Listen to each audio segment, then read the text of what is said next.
پرسیدن آیا در مقابل ایشون نباید کسی جوابگو می‌بودن؟ در دقیقه صدا و سیما در اختیار ایشون نمیتونست قرار بگیره. کسایی که مثل من این همه ابهام راجع به انتخابات داشتن هر بشه تا نرن توی خیابون و رأیمون رو تقاضا کنیم.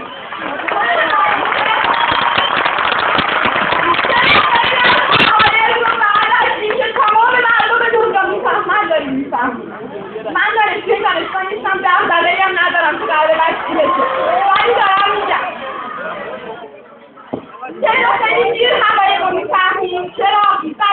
بعد که میفهمیم به چه شکل مضحکی میفهمیم؟ اینو هر بچه‌ای میفهمه. آقای رفسنجانی قرار محاکمه بشه، محاکمه نشدن. پس حرف بی حساب رئیس جمهوری چه رئیس جمهوری هست؟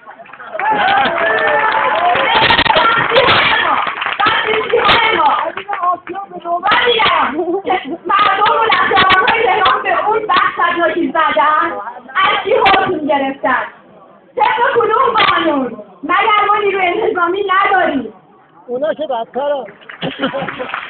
نظام جمهوری اسلامی قول دادن عوامل تحریزش رو که اشتباهاً تعرض کرده بودن به یه اشتباهی بازداشتان زده بودن، علنا بیان محاکمه کنن لیست بلند بالایی تشکیل داده بودن. چرا سلاسیما پخش نمی‌کنه؟ چرا اینا افکارتون نمی‌پرسید؟ دستید بیای ما تخریب عوامل عمومی توی تهران آیا همش توسط این خط و خاجات انجام شد؟ برید دقیق‌تر ببینیم آیا واقعا اینطوری بود؟ از بچه‌های سبزمون میخوان تا وقتمون تموم نشده. سالیان از وقتی که من یه ذره بچه بودم شنیدم که جنبش‌های سیاسی دانشگاه دارن چیکار میکنن و چه کار رسید به اینجا. اما این تا که میخواد تموم شه یه فضای بسته، این همه هست، این همه دغدغه، با هم جنگ و دعوا، این اثبات اون اثبات، اما اون چه که میخوان مردم ما فقط دانشجو اینجاییم. مردم یک ملت 70 میلیونی هست. آگاهی بدیم، خواهش میکنم آگاهی بدم به مردم چیکار کنه.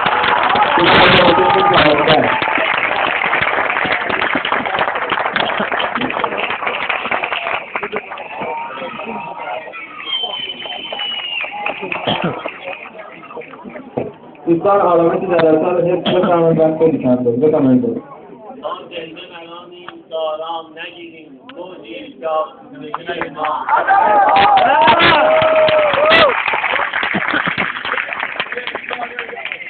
به نام خداوند معجزه‌ها، مخصوصاً خداوند معجزه اداره سوم. می‌خواستم اشاره کنم به این مطلبی که توی نشریه سیمیا توی 2 تا شماره کار کردیم. یه مطلب قانونی بود که آقای انصاری مطلب ایشون رشته حقوق می‌خونن. چند تا مسئله قانونی، چند تا شبهه رو مطرح کرده بودن. این دوستان رو که اینقدر قشنگ مطلب می‌نویسن، لطف کنن به این شبهات پاسخ بدن. مسئله کاملا قانونی، فکر نمی‌کنم مشکل خاصی باشه. البته اگه جواب به حرفی باشه. شماره 55 و 56 اومدن راجع به شهدا صحبت کردن. آقای انصاری هم گفتن من نمیدونم شما چه بساطی را انداختین، هر وقت کارتون گیر میکنه، هر وقت میخواین امتیاز بگیرید، هر وقت میخواین حرف بزنید در از شهدا میزنید، ولی زن بچه اونا رو الان با این وضعیت زمان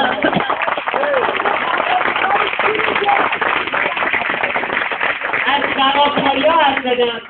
فیلم ها و مستنداتی هست که نیروهای نظامی حتی لطف نکردن لباسشون رو در بیارن، با همون لباس نظامی دارن میرن ماشین مردم، خونه مردم، آبرگان رو میدونن خراب میکنن. خب این چه بعد این وقتهای بیستاسی میاد این دروغا رو بحث میکنن. خب واقعا شما خودتون دیگه به این وضعیت نیفتید. آخه زشته موجود هست. اگه بعد دوم سوم بود درسته، ولی الان دوربین هست واقع آخر چشماتی رو باز کنید. ولی دادن با آقای خاتمی حرف زدن.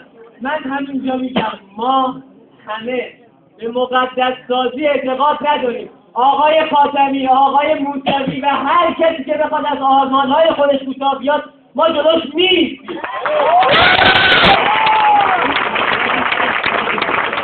مقدس کردن افراد بزرگترین ضربه رو به هم انقلاب ما زده، هم به مردم ما. امروز ما جلوش خیلی افراد نمیتونیم حرف بزنیم چون میگن مقدسن.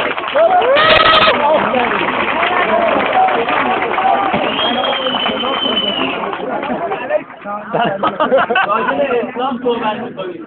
تو را خدا تعریفتون از اسلام مشخص کنید. ما میگیم قرآن تحریف نشده ولی از اسلام 1000 مدل تفسیر شده. بابا معاویه هم حکومت اسلامی داشت، یزید هم حکومت اسلامی داشت.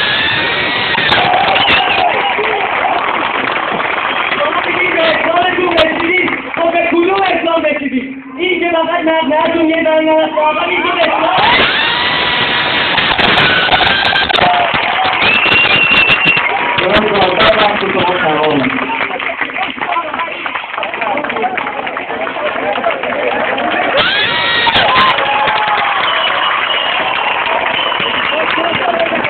جناب آقای بایزی می‌خواهیم صحبت‌های شما رو.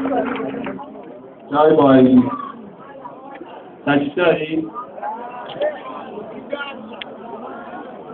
جناب بایزی تشریف میارن. جناب آقای اسلامیان خیلی خب منم نگفتم که می‌خواستم آماده باشه. جناب آقای اسلامیان، جناب آقای بختیاری به سرگاه خانم فرمین آماده باشه.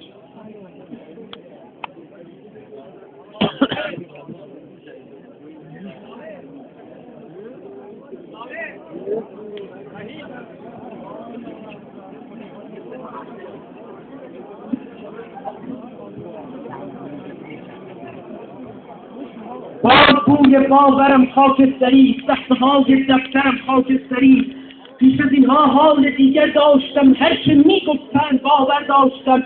پیرها زهر حلاهل خوردند، عشق ورزان مهر باطل خوردند. باز هم بحث عقیق مرتضی، آهن تفسیده مورد.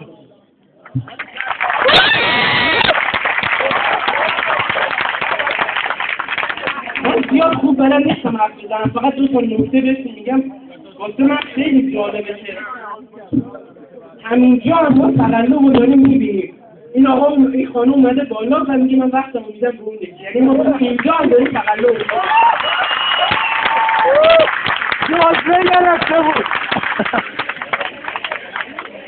لوگوهای دوستان گفتن. من فقط یه بحث در مورد مطبوعات دارم.